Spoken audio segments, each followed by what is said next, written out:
I might go bankrupt. Yes, that is true. And in this video, I want to talk to you about the entrepreneurial risk of feeling like you might go bankrupt.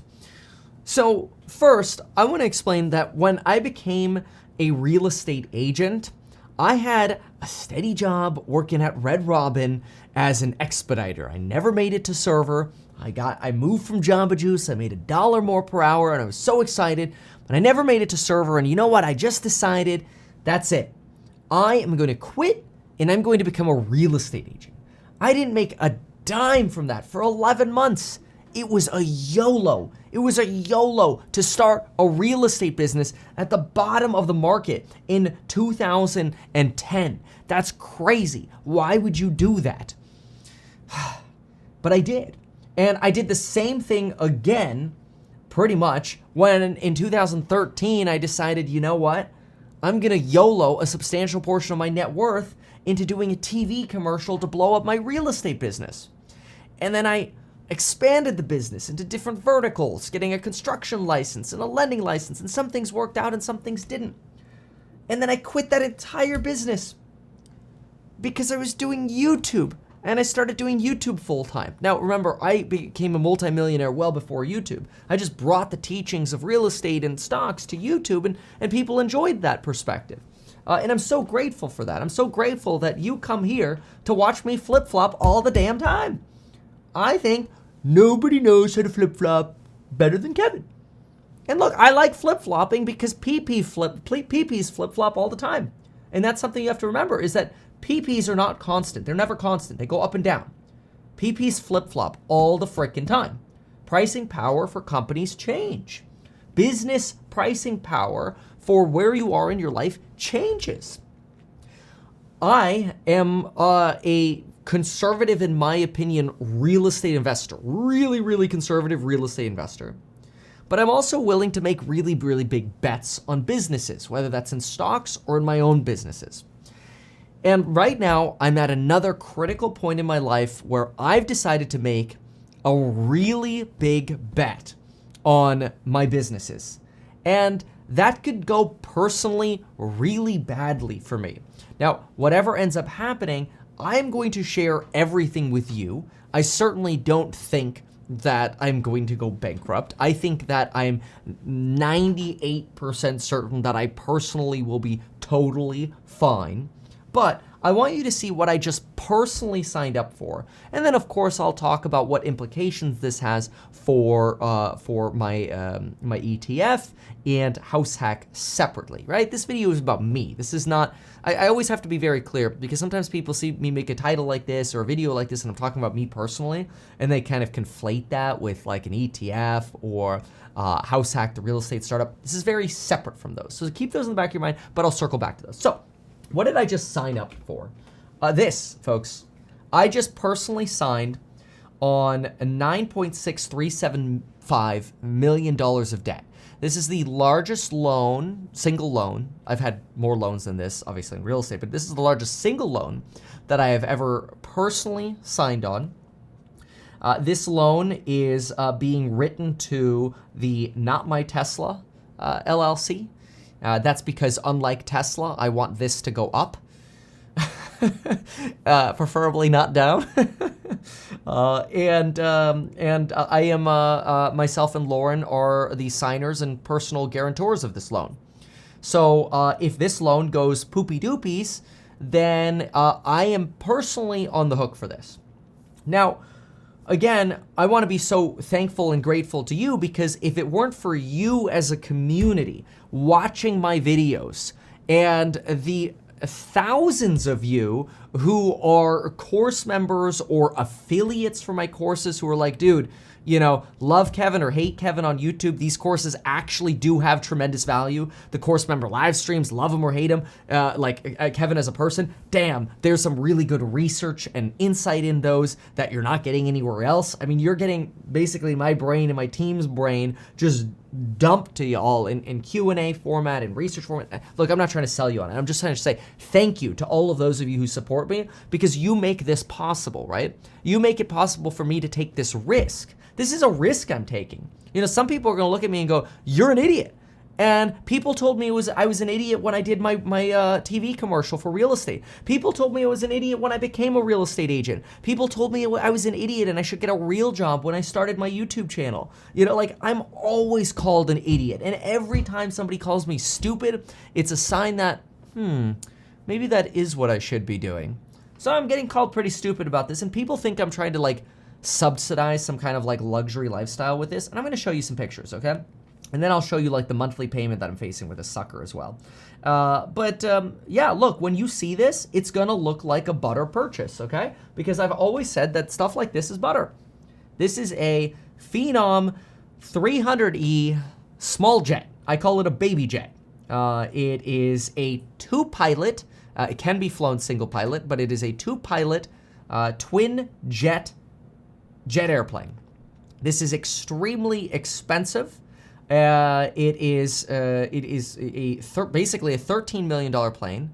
I want to come clean about why, by the way, and I talked with course members about this in a research note this morning that I sent out to everyone.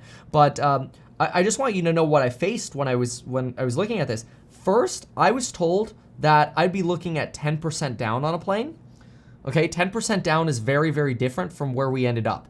It went from 10% down to 20% down to 25% down, like last minute, because of macro conditions. So 25% down on a plane is a lot more than 10% down on a plane. So I needed a lot more cash inconveniently here in December than I thought I needed. On top of that, okay, this is the other thing. I thought I was gonna buy an $8.6 million plane, but the $8.6 million plane I went and looked at ended up being a smoker plane.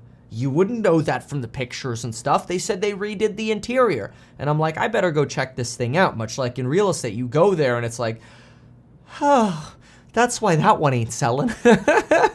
Like, Lauren ain't gonna go in a smoker plane with me. Are you kidding? Now, I'll talk comps in a moment, okay? We did a lot of shopping for this thing.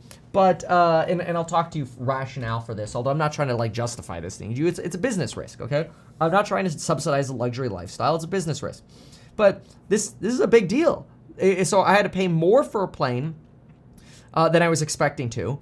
Not only did I have to pay more for a plane than I was expecting to, but I had to put more down, and it sucks. Now, the good news is I'm getting a much newer plane. First of all, the paint job is dope, okay? It looks like a circuit board. It looks like a computer. It's sick. It's a Phenom 300E. This thing's got some of the most advanced avionics that you could ask for. It is got the Garmin 3000s. Pilots are gonna love this. This thing is new. It's beautiful. It's safe. It's great. I'm so excited about this. But look, I'm not trying to sell you on the idea of this plane, right? This is a business risk that I'm undertaking, and I can only do it thanks to all of you, and therefore I feel like I owe sharing this basically YOLO that I'm taking with you, because it's a really big risk. Like, a plane can sink people. Planes are really expensive. I am setting aside about $2.5 million in annual expenses for payments and for pilots and for hangars and everything else for this plane. The plane is gonna cost me on a monthly basis at minimum $71,000 just for the loan. Now, fortunately, it is a 20-year fully amortized loan, so there's no balloon payment.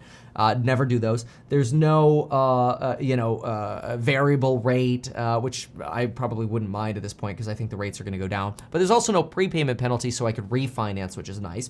But dude, this sucker's probably gonna cost $4,000 to $5,000 an hour to operate. The good news is the variable costs are only going to be about $1,000 to $1,500, which is nice. So it's kind of like the most expensive part of having a plane is actually not using a plane, it's owning a plane. Like, the expensive part is owning a plane, not using a plane. Now, if you want to do like the one-off flight charter, you end up paying like $14,000 or $15,000 an hour. That's a ripoff. That's insane. Like, this is already expensive, but I'd rather pay like $4,000 an hour if I use the thing a lot, right? But it's predicated on using it a lot. So this is literally a business YOLO. That's all I could tell you. It's got 9 seats, belted lav. It's got the 2-seat couch in the front. It's a small plane. It's got 2 pilot seats, obviously. I love the design of it, the colors of it, everything. I'll be seeing it in person again soon. So I'm really excited about it. But I have to be very, very transparent. It is a big business risk. Now, I'm going to talk about comps in just a moment, but let me talk about why I'm taking this sort of YOLO of business risk. So I believe that I have 2 choices. I can sit here and make, 1 YouTube video a day and just, okay, cool, you made it on YouTube or whatever, and just lay back and collect your paycheck and say the same bull crap every day, like, go buy index funds, guys. Can't beat index funds, which I think is total bull crap anyway. I think there's a massive benefit to an actively managed ETF where the active ETF manager can rebalance stocks that ran in a tax-advantaged way for you and choose thematic plays. You generally don't get that on in index plays. But anyway, okay. That's the easy option, right? You just sit back, collect your paycheck, don't rock the boat, don't have anyone hate you, don't do anything to make people unsub, dislike, and play it safe. That's one way you could do it. You collect your paycheck, good. But that's not me. I want to level up. And so my view is that if I want to convince the world that I can be the CEO of HouseHack while at the same time operate my YouTube business and media business, because remember when I ran for governor, everyone's like, how are you going to run for governor and be governor and run a media business at the same time? It's not going to work. Yeah, everybody always says that. I get the same complaints about HouseHack. How are you going to run HouseHack and YouTube at the same time? And you know what? They're not wrong. I can't do it unless I can hop on a plane and actually on the ground, boots in the ground, be the inspiration that drives our company. And for the first hundreds, maybe even 1,000 properties that we buy, I can't outsource this. Some people are like, oh, Kevin, why don't you just do Matterport scans and run your real estate business from the office? Anyone, and that might be possible in the future when we have thousands of properties and a really perfect real estate reputation and we're a huge company, right? In the future, that's possible. That's no-brainer in the future, especially once we get established in our areas with our contacts. But anybody who does real estate knows that real estate is a people business. You don't do real estate from afar. You show up. You meet people. You shake people's hands. You build relationships with the plumbers and the electricians and the contractors to make sure they don't screw you. Because if you're not there, you're going to get screwed. And so you have to build teams to make sure you don't get screwed. And see, what I'm basically doing is I am signing up my own personal self and Lauren, she's along for the ride, and she's on board with this, okay? And that says a lot, okay? To get her on board with this, I actually didn't have to do a lot of convincing. She was really opposed to it. But when I sat down and I broke down all of the numbers and all of the vision and all of the plans, she's like, I support this. That takes a lot for Lauren to say that. She is really risk averse, okay? So I believe that for me to make sure that HouseHack has the best possible start, I'm going to sign myself and put myself on the line to prove to everybody who has the faith in HouseHack that I'm putting everything into this biz. It's gonna be great. So, I'm personally paying for this plane. I'm personally buying this plane. I'm signing up for the liability of this plane. It's really, really scary. Now, what about comps? Because some people are like, and obviously me being able to travel facilitates all of that, right? Okay, good. And it also facilitates me continuing to make YouTube videos and building my team and building the ETF and all that good stuff. So what do the comps look like for this? Because some people want to have this impression that, oh, Kevin's just saying he, this plane appraised for more than he's paying for it to inflate it to the IRS. No, that's A, criminal, and B, not what's happening, okay? The appraiser is done by a lender. Let's go through some comps, share a little bit more insight with you.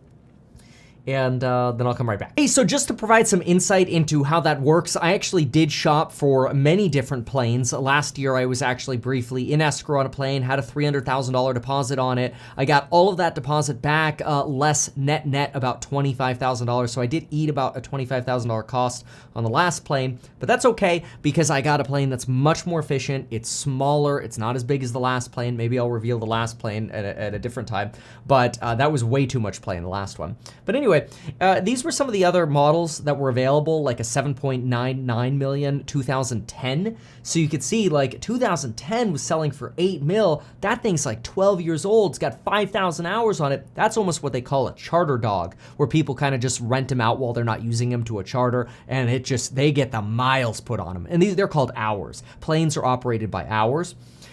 Here was actually one that I looked at in person, was a 2012, had about 2,500 hours. Really liked the owners, really cool people. I actually thought the paint scheme was freaking amazing, but when I walked inside the plane and I explored the outside of the plane at 8.8 compared to the one I ended up with, let's just say it was 10 years old.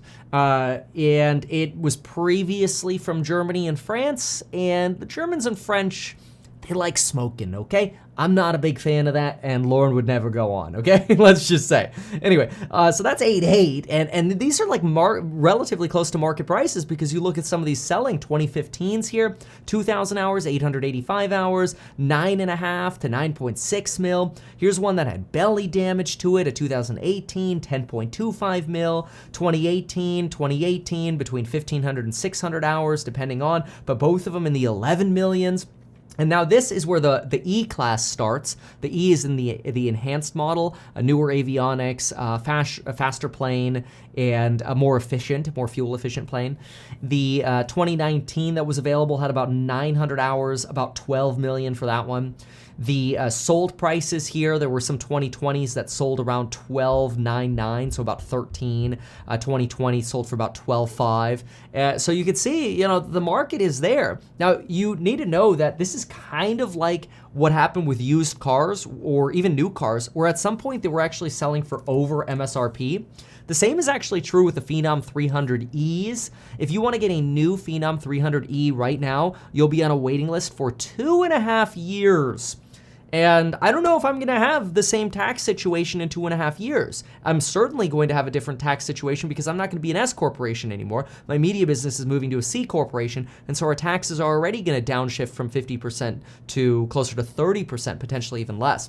So it really makes sense for us to take advantage of the situation now, even if we're paying a fair price in potentially a little bit of a bubbly market. And we think we're paying a fair price because you've got sold comps, like a 2022 that sold for $13.25 with 2.5 times as many hours as ours. And this is ours right here, 200 hours. The thing's like brand new. It's like never used, but it is used, so it had one owner, really good owner, met the guy in person, biggest heart ever. I love this guy.